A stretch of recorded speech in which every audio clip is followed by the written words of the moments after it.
Hello बच्चों, कैसे हैं आप सब। उम्मीद है कि बढ़िया होंगे। आज क्लास 11th के फर्स्ट चैप्टर सजीव जगत में हम एक और टॉपिक पे बात करेंगे। और ये जो टॉपिक है वो है जैव विविधता। जैव विविधता क्या है? जैव विविधता का सीधा सा अर्थ है कि जितने भी जीवधारी पृथ्वी पर पाए जाते हैं, चाहे वो यूनिसेलुलर हो, एक कोशिकीय जीव हो, या बहुत विशाल हाथी व्हेल तक हो, सारे जीवधारियों का जो शरीर होता है वो एक दूसरे से भिन्न होता है। तो इसी भिन्नता को जैव विविधता या बायोडाइवर्सिटी कहते हैं। एक कोशिकीय जीव जो होते हैं उनका जो पूरा जो जीवन होता है केवल एक ही सेल में होता है, जबकि जो बड़े जीव होते हैं उनके शरीर के अंदर ऑर्गन्स पाए जाते हैं, ऑर्गन सिस्टम होते हैं, अंगतंत्र होते हैं। तो ये सारी जो भिन्नताएं हैं वो सबको एक दूसरे से डिफरेंस करती हैं, अलग कर देती हैं। ठीक है। पृथ्वी पर लगभग 1,70,00,000 से अधिक जो प्रजातियां हैं, जीव जातियां हैं, उनकी खोज हो चुकी हैं। और ये सारी जो जीव जातियां हैं सब एक दूसरे से भिन्न है। इनका आकार, परिमाप, परिमाण सब एक दूसरे से भिन्न है। ठीक है। तो इसी को हम क्या कहते हैं? जैव विविधता कहते हैं। तो हम इसके कुछ पॉइंट्स जान लेते हैं कि जैव विविधता क्या है। तो जो सबसे जो पहला पॉइंट्स है वो ये है कि जीवधारियों का उनके आकार, रचना, परिमाण,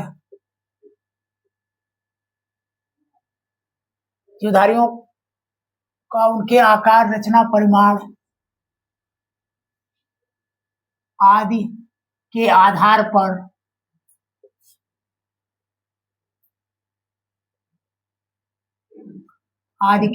पर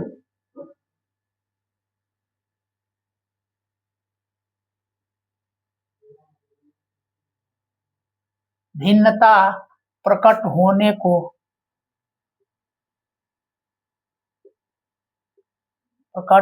को जैव विविधता कहते हैं। जैव विविधता कहते हैं। ठीक है। मतलब इनका आकार अलग है, इनका साइज अलग है, इनका शेप अलग है। ठीक है। तो ये सारी चीजें जो है वो क्या है, ये इनको अलग कर लेती हैं। जैसे यूनिसेल अलग होते हैं। ठीक है। तो ये जैव विविधता हो गई। अब हम नेक्स्ट पॉइंट पर आते हैं कि देखो, पृथ्वी पर लगभग 1,70,00,000 प्रजातियां सभी एक दूसरे से भिन्न होती हैं। पृथ्वी पर लगभग 1,70,00,000 जातियां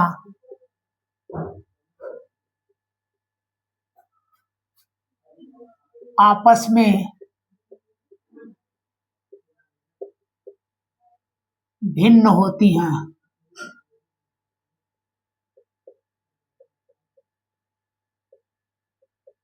आपस में भिन्न होती हैं। ठीक है। तो ये याद रखेंगे कि जितने भी हैं ये सब एक दूसरे से भिन्न होती हैं। और देखो, अब बहुत सारी जातियों का भी खोज होना भी बाकी है। ये नहीं है कि ये इतने अगर खोज हो गए हैं तो टोटल इतने ही हैं। इसके बाद भी बहुत सारी जातियों का खोज होना बाकी है। तो इसमें आप इसको भी शामिल करेंगे। बहुत सी जातियों का खोज होना बाकी है।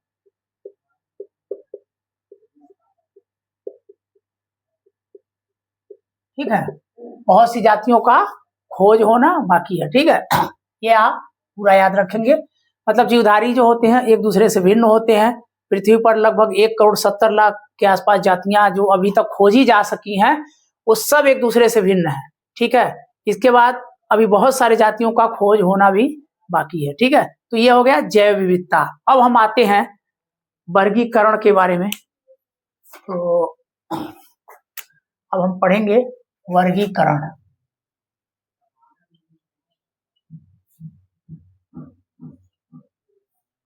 वर्गीकरण को कहते हैं क्लासिफिकेशन। ठीक है। क्लासिफिकेशन, वर्गीकरण। तो देखो वर्गीकरण का सीधा सा अर्थ है कि जितने भी जीवधारी हैं उनको रचना के आधार पर या उनके समानता और विषमता भिन्नता के आधार पर अलग अलग समूहों में वर्गीकृत करना, बांटना वर्गीकरण कहलाता है। ठीक है, तो आप लिखेंगे कि जीवधारियों को उनके समानता एवं भिन्नता के आधार पर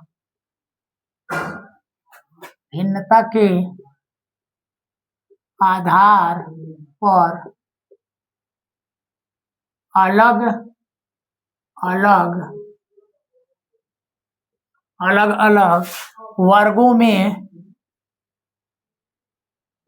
बांटना क्या कहलाता है? वर्गीकरण कहलाता है। वर्गीकरण कहलाता है। वर्गीकरण कहलाता है। ठीक है, तो याद रखेंगे कि इसको हम कहते हैं वर्गीकरण। ठीक है, अब वर्गीकरण के जो जनक कौन है, आधुनिक जनक, तो इसके जो आधुनिक वर्गीकरण के जो जनक हैं हम लिखेंगे आधुनिक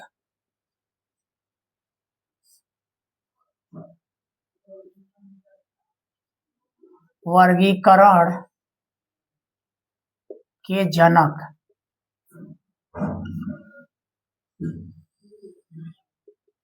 आधुनिक वर्गीकरण के जनक कौन है? तो आधुनिक वर्गीकरण के जनक हैं कैरोलस लीनियस। कौन है? Carolus Linnaeus. इन्हें द्विनाम पद्धति के जनक भी कहते हैं। इन्होंने एक सिस्टम दिया था जिसे हम कहते हैं द्विनाम पद्धति। ठीक है ना, इनका जो सिस्टम वो क्या था? द्विनाम पद्धति, बाई नोमेनक्लेचर। ठीक है ना, इन्होंने दिया था। आधुनिक वर्गीकरण के जनक हो गए कैरोलस लीनियस। अब आइए, अब वर्गीकरण के बाद आता है टैक्सोनॉमी, वर्गीकी।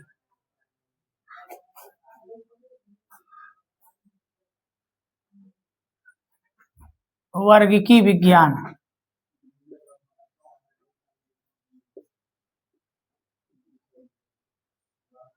वर्गीकी विज्ञान को कहते हैं टैक्सोनॉमी। टैक्सोनॉमी। ठीक है, तो देखो वर्गीकी विज्ञान क्या है? सीधा सा अर्थ है कि जिस साइंस के अंतर्गत हम जीवधारियों का वर्गीकरण करते हैं और उसका अध्ययन करते हैं उसे क्या कहते हैं? वर्गीकी विज्ञान, टैक्सोनॉमी। जिस विज्ञान में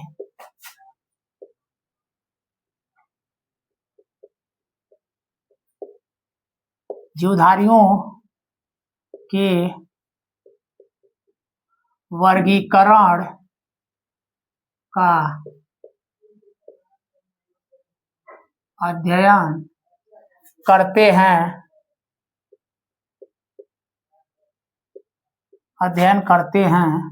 उसे वर्गीकी कहते हैं। उसे क्या कहते हैं? वर्गीकी कहते हैं। समझ में आ गया? मतलब टैक्सोनॉमी के अंतर्गत हम क्या करते हैं? जीवधारियों का वर्गीकरण करते हैं। इसके फादर कौन है? इसके फादर, वर्गीकी के फादर अरस्तु को ही कहा जाता है, फादर ऑफ टैक्सोनॉमी।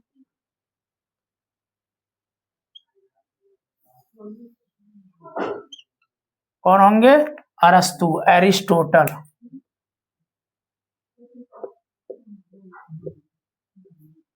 ठीक है ना, तो ये जैव विविधता मतलब जीवों को उनके रचना, परिमाण, आकार आदि के आधार पर अलग अलग रूपों में जो भिन्नता होती है उसी को जैव विविधता कहते हैं। वर्गीकरण क्या है? वर्गीकरण का मतलब जीवधारियों को उनकी रचना आदि के आधार पर समानता और भिन्नता के आधार पर अलग अलग भागों में बांटना वर्गीकरण कहलाता है। और वर्गीकरण के जो जनक हैं, आधुनिक वर्गीकरण के जो जनक हैं वो कौन है? Carolus Linnaeus. और इन्होंने जो सिद्धांत दिया था, थ्योरी दिया था, उसे हम कहते हैं बाई नॉमेनक्लेचर, द्विनाम पद्धति। इनकी बुक है सिस्टेमा नेचुरी, जिसमें इन्होंने सारे क्लासिफिकेशन के बारे में अध्ययन किया है। टैक्सोनॉमी या वर्गीकी विज्ञान क्या है? इसके अंतर्गत हम जो वर्गीकरण है और वर्गीकरण से संबंधित जो भी स्टडी है उसको करते हैं, तो इसे वर्गीकी कहते हैं, टैक्सोनॉमी कहते हैं। और इसके फादर कौन थे? एरिस्टोटल या अरस्तु थे। तो देखिए अभी हमने जो पढ़ा है, उसके बाद जो हमारा अगला टॉपिक आता है वो जीवों का नामकरण है। ICZN है, ICBN है, द्विनाम पद्धति, त्रिपद नाम पद्धति। इनको पढ़ने से पहले हम थोड़ा सा जान लेते हैं कि वर्गीकरण की आवश्यकता क्यों पड़ती है। देखो, जितने भी जीवधारी हैं, पहली बात तो यह है कि वो शारीरिक रचना में एक दूसरे से भिन्न होते हैं। और जो दूसरी बात यह है कि सभी जीवधारी जो होते हैं वो अलग अलग क्षेत्रों में पाए जाते हैं। अब अलग अलग क्षेत्रों में पाए जाते हैं तो उनके जो शारीरिक रचना भौगोलिक दृष्टि से भी भिन्न हो जाती है, तो उनके नाम अलग अलग रखे जाते हैं। उनका नाम जब अलग अलग रखेंगे तो अलग अलग क्षेत्रों में ही उसको जान पाते हैं और पूरे वर्ल्ड में उस नाम से नहीं जान पाते। इसीलिए एक ऐसा नाम रखा जाता है और उनको ऐसे वर्गीकरण के अंतर्गत रखते हैं कि उस नाम से और उस पहचान से जो है उसको हम आसानी से जान सकें। तो दूसरे क्षेत्र के जीव जो होते हैं वो अलग क्षेत्रों में जब अगर उसको देखा जाए तो आसानी से उसकी पहचान हो जाती है। ठीक है। और सबसे बड़ी बात है कि अध्ययन की सुविधा की दृष्टि से भी हमको नामकरण करने की जरूरत होती है। ठीक है।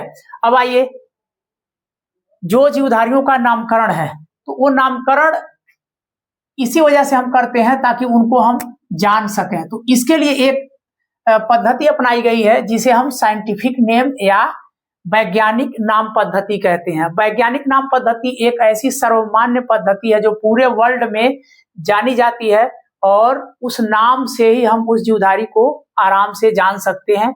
और ये हर देश के किताबों में, बुक में, या जो नॉमेनक्लेचर बुक्स हैं, ठीक है, जूलॉजिकल या बॉटेनिकल, उसमें यही नाम रखे जाते हैं और उसी नाम से हम आसानी से उसकी पहचान कर सकते हैं।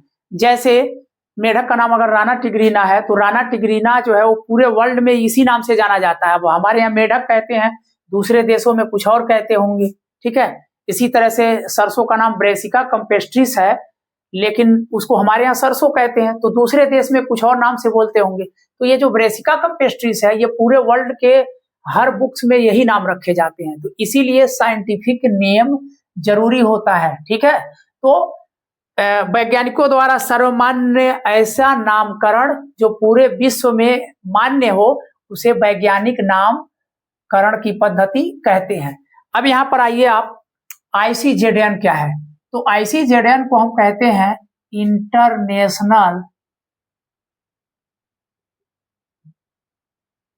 International code of zoological nomenclature.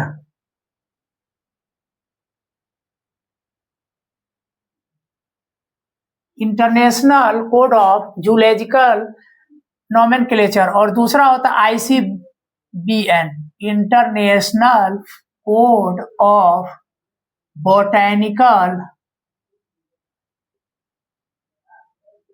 Nomenclature.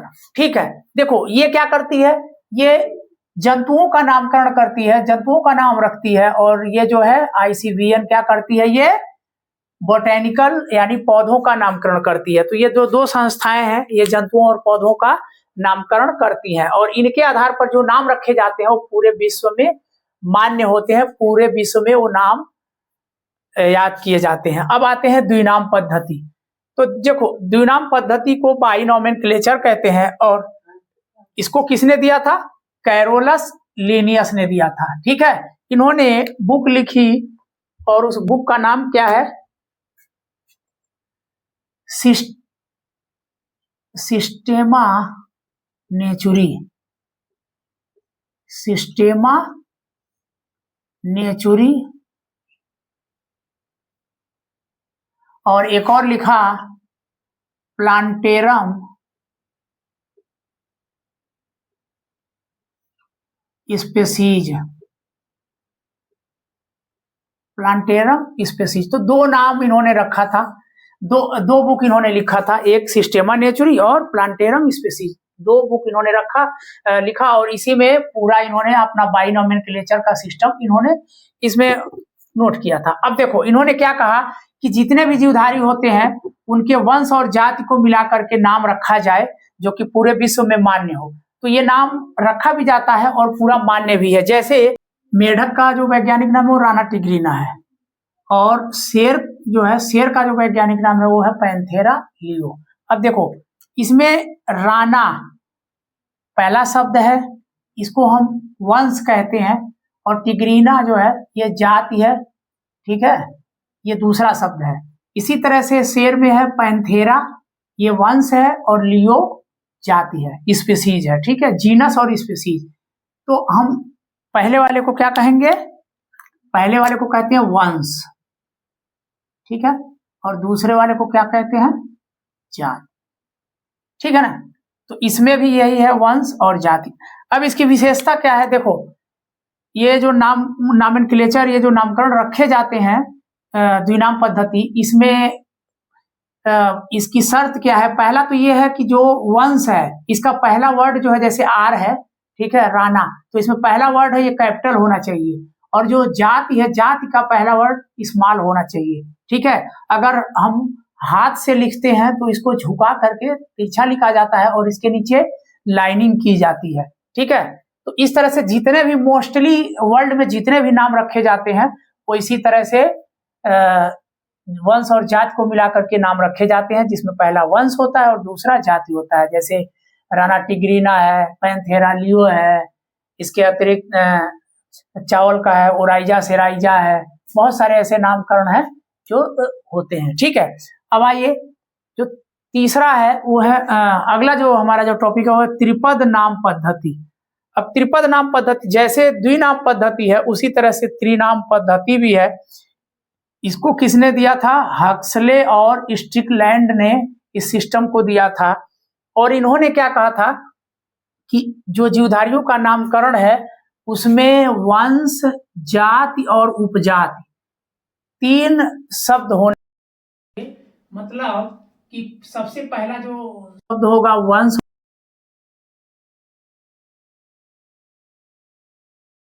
तो इन तीनों को मिला करके जो नाम रखे जाते हैं इसको त्रिपद नाम पद्धति कहते हैं। जैसे मानव का वैज्ञानिक नाम क्या है, मानव का वैज्ञानिक नाम है होमो सैपियंस सैपियंस, ठीक है।